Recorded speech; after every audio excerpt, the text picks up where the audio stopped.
Hey developers, welcome to BoltUIX. In this video, we're going to build a clean and animated, no-internet screen using Jetpack Compose. It's fully beginner-friendly, looks great, and works across platforms, thanks to Jetpack Compose Multiplatform. You'll learn how to use layout, animation, and styling to make your app feel modern and polished. Let's build it together, step by step. In this first step, we're grabbing all the Jetpack Compose tools we need: layout, animation, styling, and resources, so we're ready to build something great. Note for beginners: you don't always write imports manually. Android Studio often auto-imports as you go. This is our main composable. It figures out the screen orientation and lays out the content accordingly with smooth animation and structure. Now, let's add some life. With just a few lines, we animate both opacity and scale, so our content fades and pops in smoothly. Easy and effective. Here's a cool trick. Based on screen width and height, we switch between column and row layouts for the best user experience on any device. Time for visuals. This image gets a proper size, a nice right padding for layout spacing, and even accessibility support with a content description.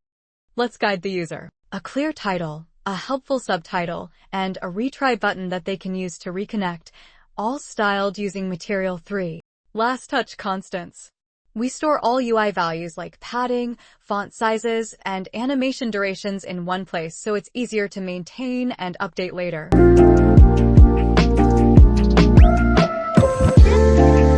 the Compose Multiplatform UI Kit. App Template, the ultimate Kotlin material design UI toolkit, available on the Play Store. You can also try the sample source code available on GitHub.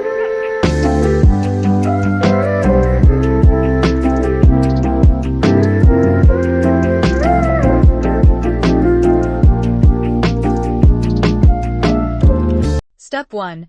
Let's start with the basics, importing all the Jetpack Compose essentials. That includes layouts, animations, styling elements, and any resources we'll need. And don't worry, Android Studio usually auto-imports most of these for you as you go. It keeps things smooth and beginner-friendly. Step 2.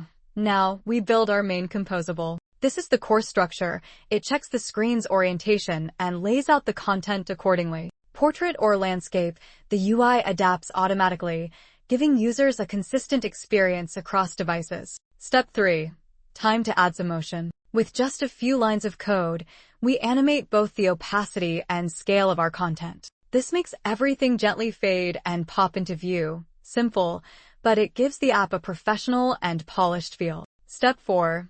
Now let's make it responsive. We check the screen width and height, and based on that, we switch between a column layout and a row layout. It's a small touch that ensures your app looks great on phones, tablets, and even foldables. Step 5. Next, let's add a visual element, an image. We size it properly, add some padding on the right to keep things spaced nicely, and include a content description for accessibility. Good visuals plus accessibility equals better UX for everyone. Step 6. Here, we guide the user with a clear and bold title, a helpful subtitle, and a retry button for error states. All of this is styled using Material 3 components, so it looks clean and modern right out of the box. Step 7. Last but not least, constants. All of our UI values like padding, font sizes, and animation durations are stored in a single place. This makes your code easier to read, maintain, and scale as your app grows.